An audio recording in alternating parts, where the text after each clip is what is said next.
Olá pessoal, a paz do Senhor a todos. Estou aqui para falar da quinta lição da Escola Bíblica e nós estamos estudando a Bíblia que Jesus usava, ou seja, o Antigo Testamento, que também os apóstolos usaram para pregar o nosso Senhor, tanto para judeus como também para gentios, né?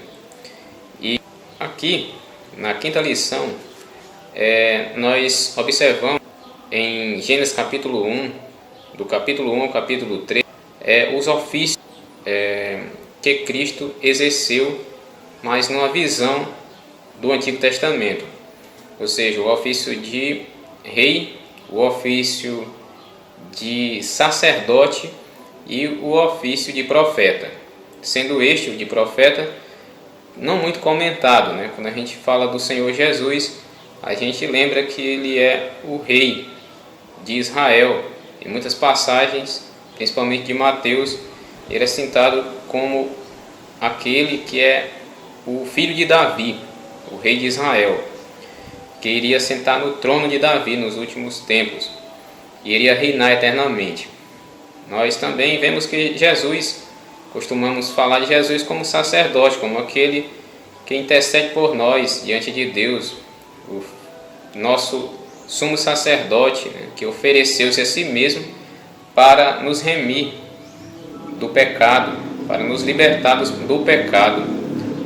Mas o ofício de profeta, ele também é o principal.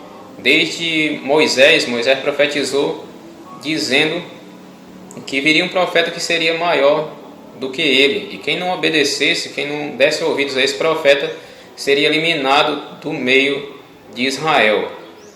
E quando Jesus veio, o povo reconheceu primeiramente a ele como um profeta, né? Então, a gente vê isso quando, por exemplo, a mulher samaritana fala que ele tinha percebido que ele era um profeta, né? Quando ele falou que ela, em verdade, não tinha marido, pois 5 maridos ela já tinha tido, e o que ele estava recentemente não era marido dela.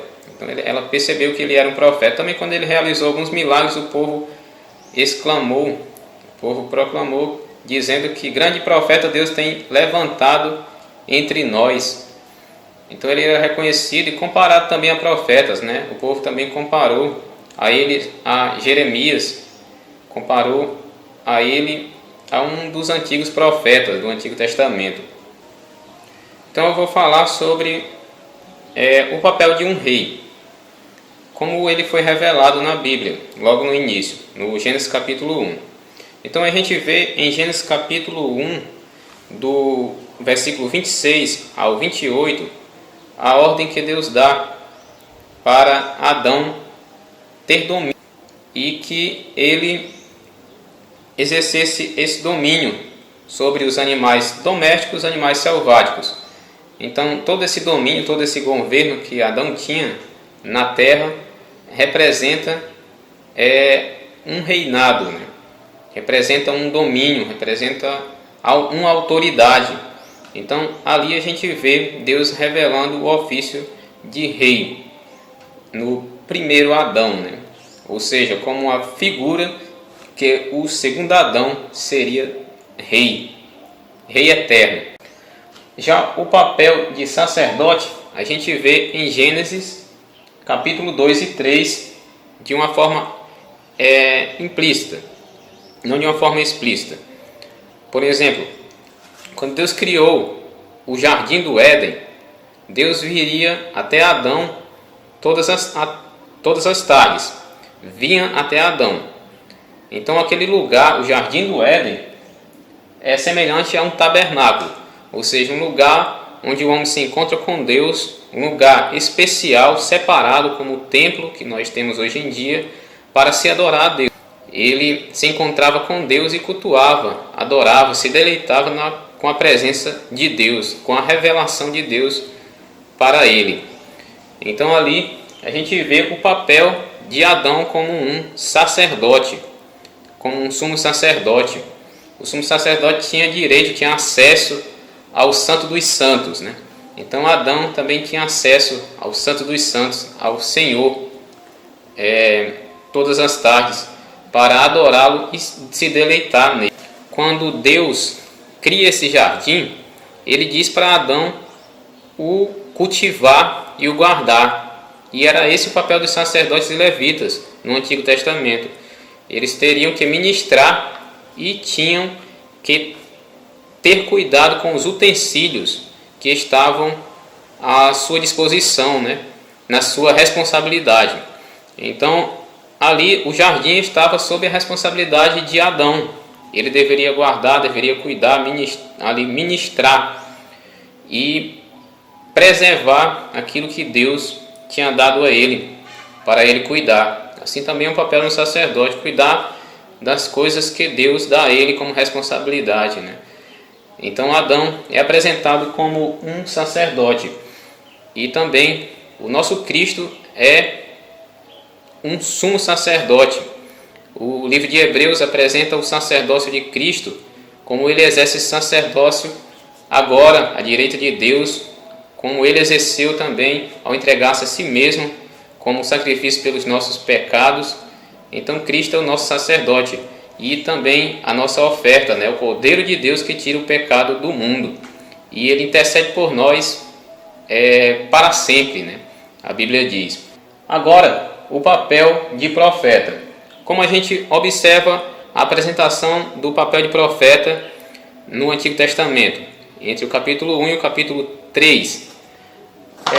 Em Gênesis, capítulo 2, o versículo 16 e 17, Deus dá uma mensagem para Adão, ou seja, não comereis o fruto da árvore do conhecimento do bem e do mal, senão você vai morrer.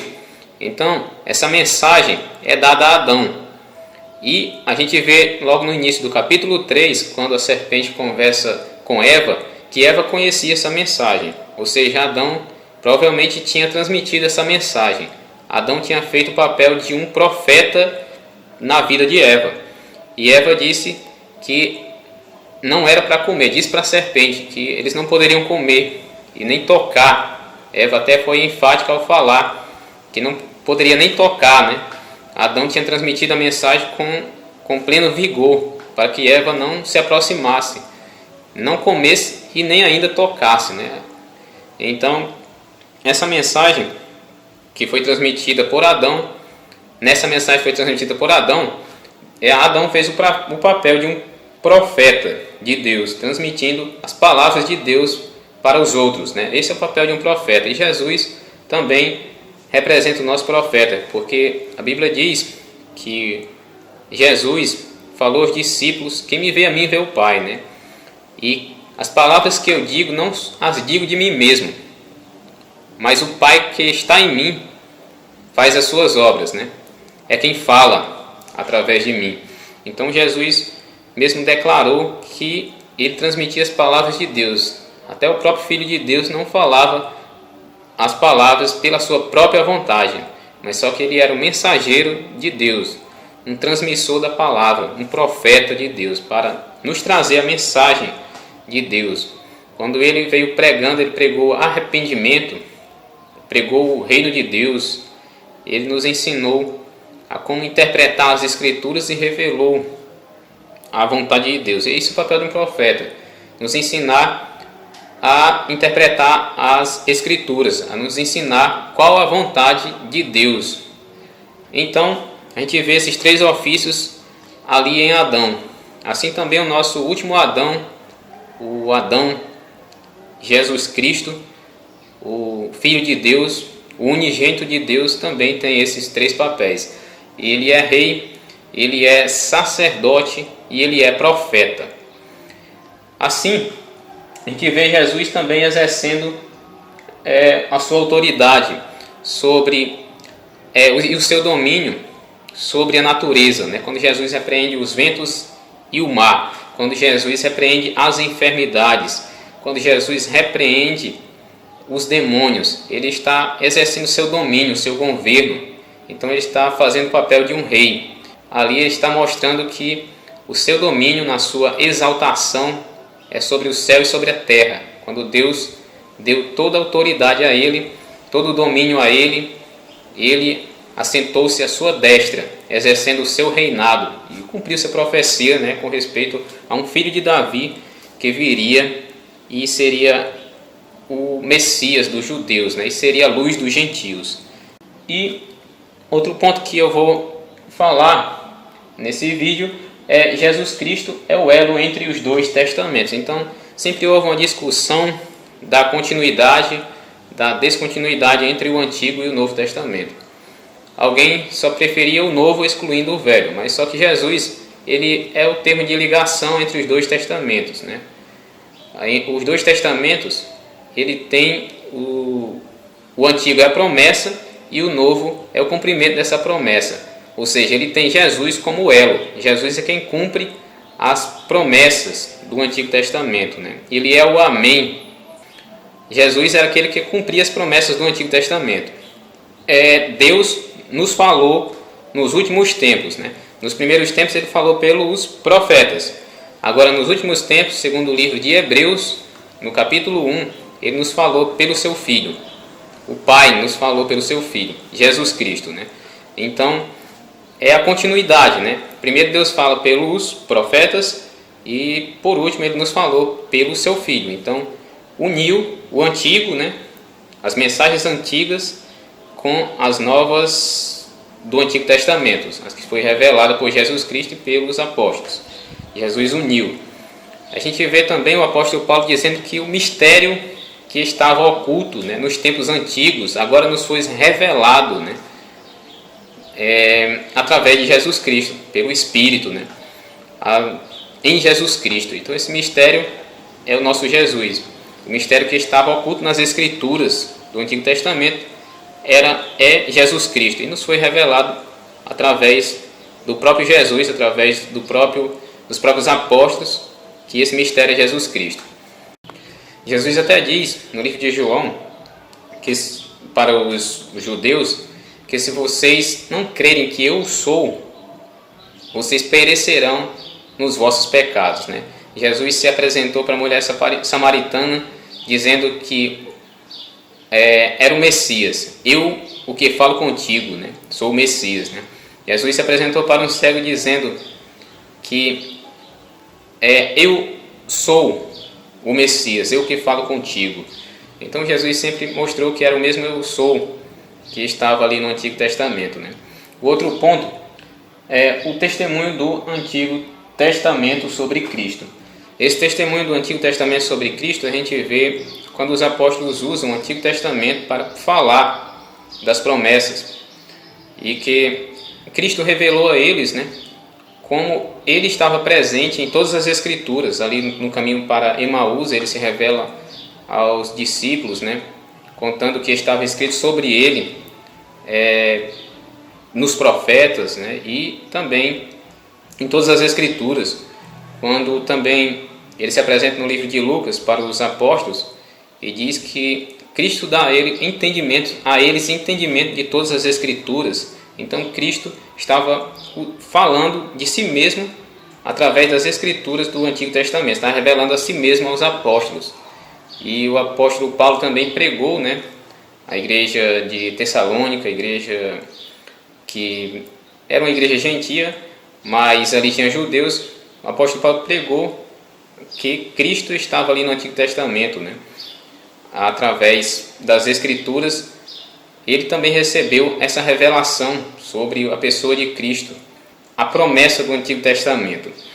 Então é isso, pessoal, que Deus possa nos abençoar com essa mensagem, que a gente possa entender aí esses três ofícios: crer no reinado de Cristo, crer no sacerdócio de Cristo e crer que Cristo é o nosso profeta maior, o profeta que nos traz a mensagem de Deus nesses últimos tempos. Ele é a própria palavra, né?